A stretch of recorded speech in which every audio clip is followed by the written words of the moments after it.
I'm here today with Kaylee. I'm going to do a head-to-toe assessment. So the first thing she did when she came into my office was I noticed her gait when she was walking. Her gait appeared to be normal. I didn't see anything that appeared to be outstanding or abnormal with her appearance or her mental state. She's been able to talk normally. Her posture, her muscle tone, her neurologic system, all of that seems to be normal. I don't see any strange movements. And like I said, her speech is coherent. She also seems to be healthy overall, and her hygiene seems to be normal, no strange odors or anything like that. So after she came in, the first thing we did was to get her height and weight, and then I had her check her vision with a Snellen chart. So she stood 20 feet away from the chart, covered her left eye, read as far as she could, covered her right eye, read as far as she could for that also.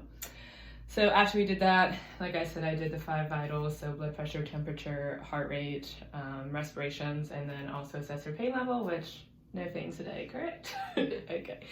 So then after we did that, I'm going to start by doing an assessment of her skin. So overall, just taking a glance, I'll be looking for the color, the texture, the temperature, the turgor of her skin.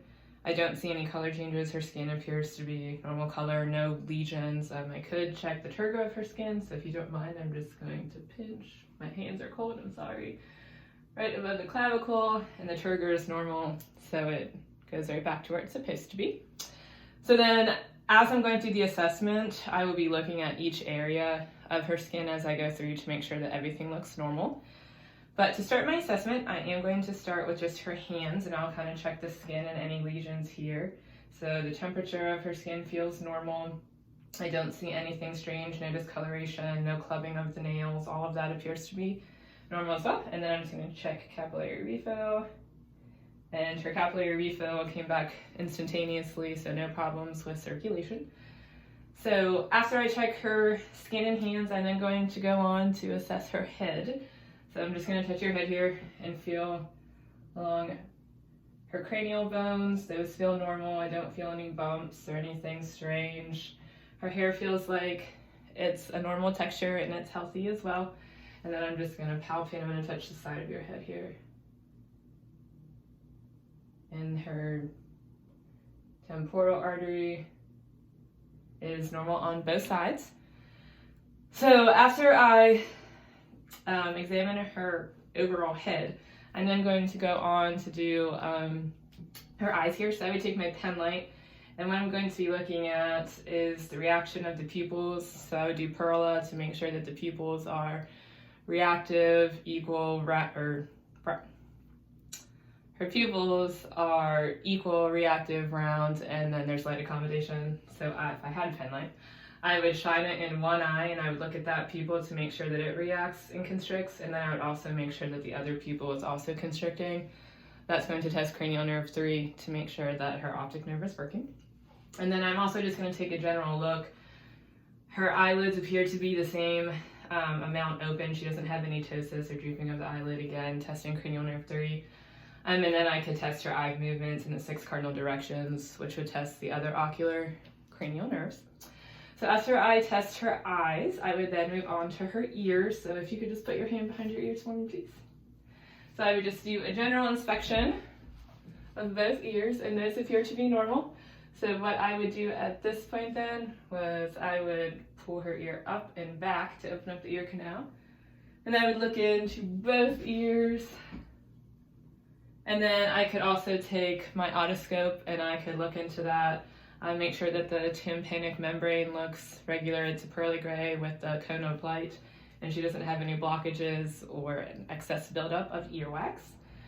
And then I could test her hearing, which will be her vestibulocochlear cranial nerve. So I would do the whisper test, and I would just kind of stand back here, and if you could push that ear in, and then I would whisper, 5, 7. Can you repeat that, please? And 5, 7. Perfect. And then I would do the same thing to the other ear to make sure that her hearing is working properly. So then after I did her ears, I would go and I would look at her nose. So I could take my pen light and I would look up each nostril and make sure that I don't see any septal deviations, no perforations. And then if I wanted to, especially during COVID season, we could test her smelling, but that's not normal for olfactory. And then just to make sure that she does not have deviated septum, I could have her occlude one nostril, occlude the other nostril, and make sure that she could smell properly. So now that we are done with her nose, we're going to move on to her mouth.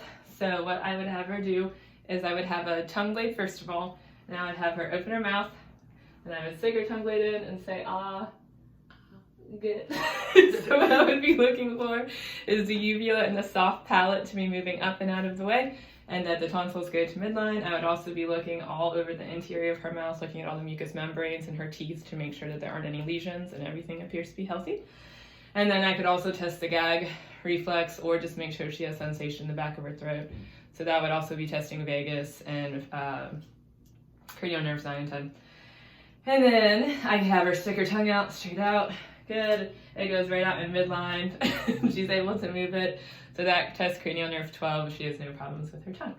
So after we've done that, we're going to move on to her throat region. So just make sure that there's symmetry. I don't see any masses. I can palpate right along either side to make sure her trachea is in the midline. And as I'm doing that, I can also feel carotids on both sides. Yeah. And then make sure there's no pulsations so that she doesn't have a distended jugular pulse, which everything looks good. And then I could also use my stethoscope to listen to any bruits that might be occurring in the carotid arteries.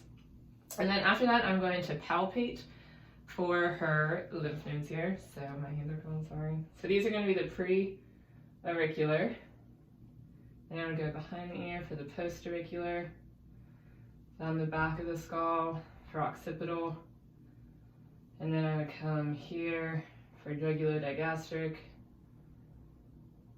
submandibular, submental, and then the supraclavicular, it's going to be a little uncomfortable, deep clavicular, posterior clavicular, and then supraclavicular.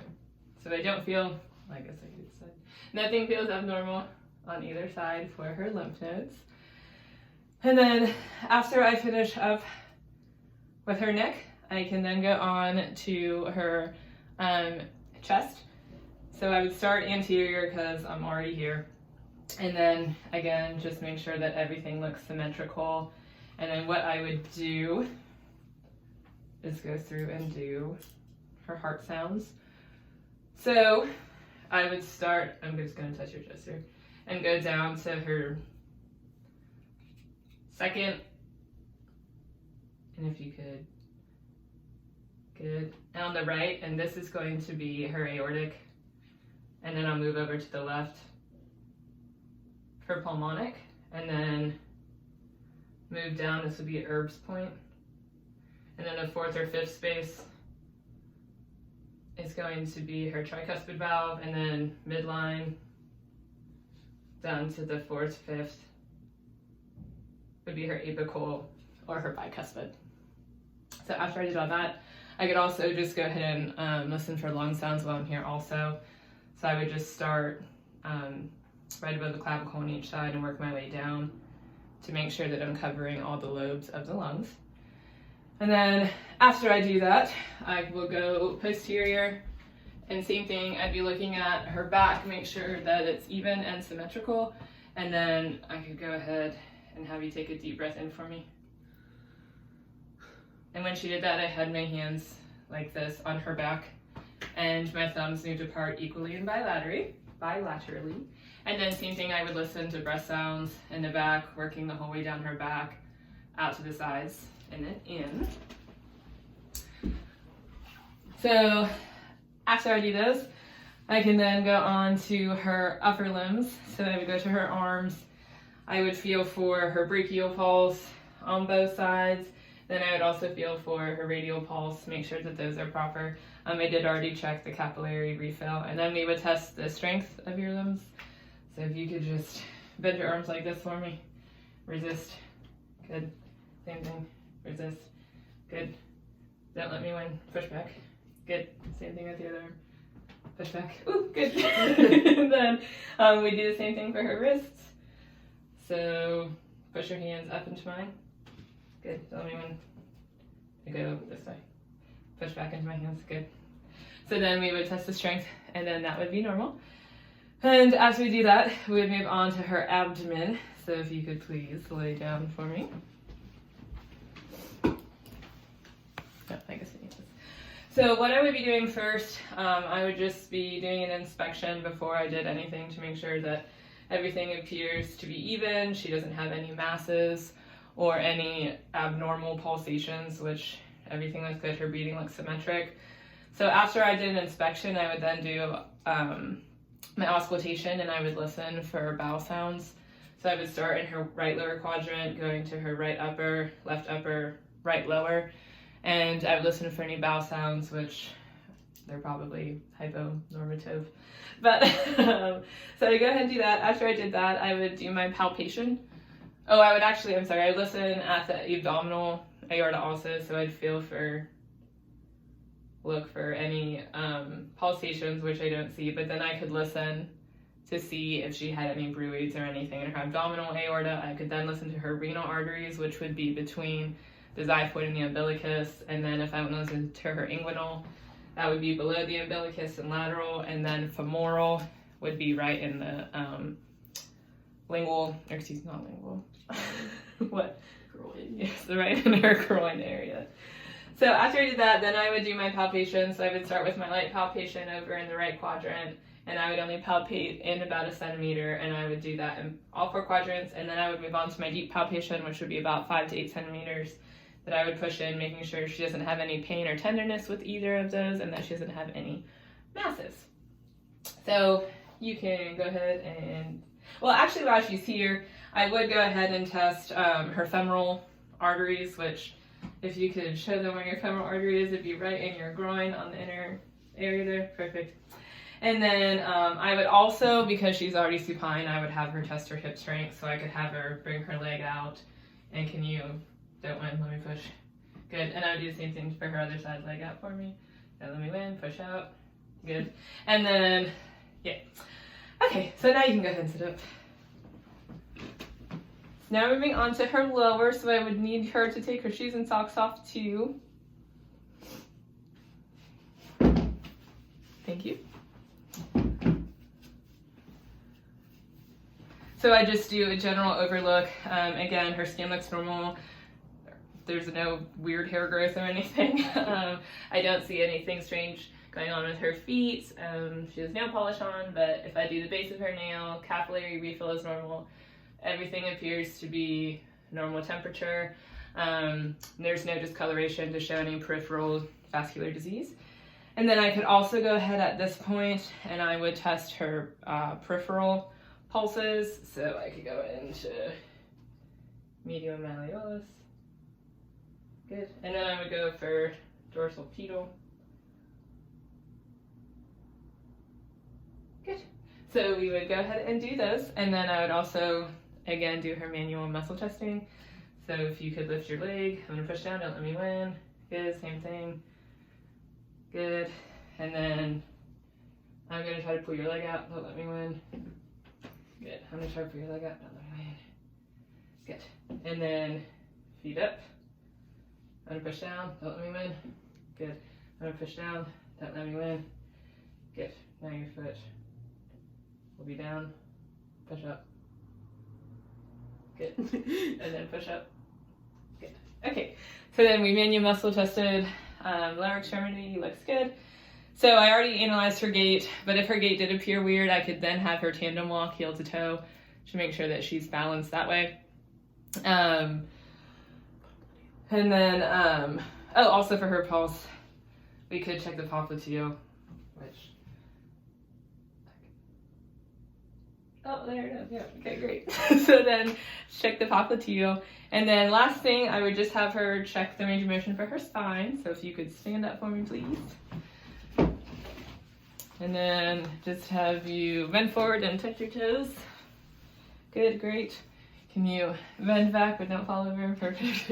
And then if you could just run one hand down the side and then run your other hand down the side. Good. So her spine's range of motion, you can twist for me. Good. And then go ahead and sit down. There's one more thing that I need to test here. So I also need to test cranial nerve 11. So if I could just have you resist, push into my hand. Good. Push into my hand. Good. Shrug your shoulders up. Good. Good. So cranial nerve 11 is also working well. And then last thing before she went home, I would teach her 2 tests that she would do. So I would have her learn how to do a self-breast exam. So I would tell her to start in her armpit, and she would work her way down kind of in a zigzag, making sure for both sides that there are no lumps. She can do this in the shower to start, and then also have her lace supine to do this. Make sure there's no, like I said, lumps or masses, and then also looking at the skin, make sure there's no dimpling or an orange peel looking effect, and that there's no changes in the way the nipple is facing. And then I would also have her do a skin exam. So she would look at all of her freckles or moles, and I would teach her the ABCs. So the look for any asymmetries, any changes in the borders, any changes in colors, changes in diameter, or changes in elevation. And then lastly, if she was male, I would either do a testicular exam. So that would be done in the shower. Both of the self-exams for men and women are once a month. So that would be done in the shower. Same thing with the men. They'd be looking for any lumps or changes in the testicles. Then for both males and females, to have them check the perineal area, you could just have a small mirror and have them use the mirror to look down to make sure that there's no changes in color, they're not having any masses, they don't see any bleeding, tears, rips, anything in that region. And I'm just going to document my stuff, make sure we got everything all checked off.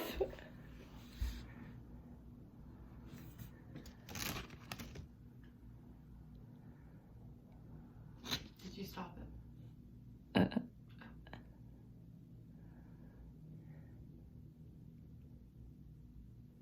And I think we have gotten everything.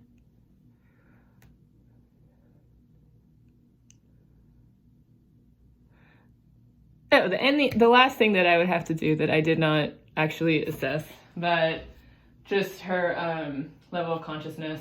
So I could ask her, what's your name? Kaylee. And that would be her orientation to person. And then I could ask her, what year is it? 2021. Her orientation to time. And then I could also ask her, what city are we in? Winston-Salem. And that's her orientation to place. Okay, well, thank you so much. I appreciate it.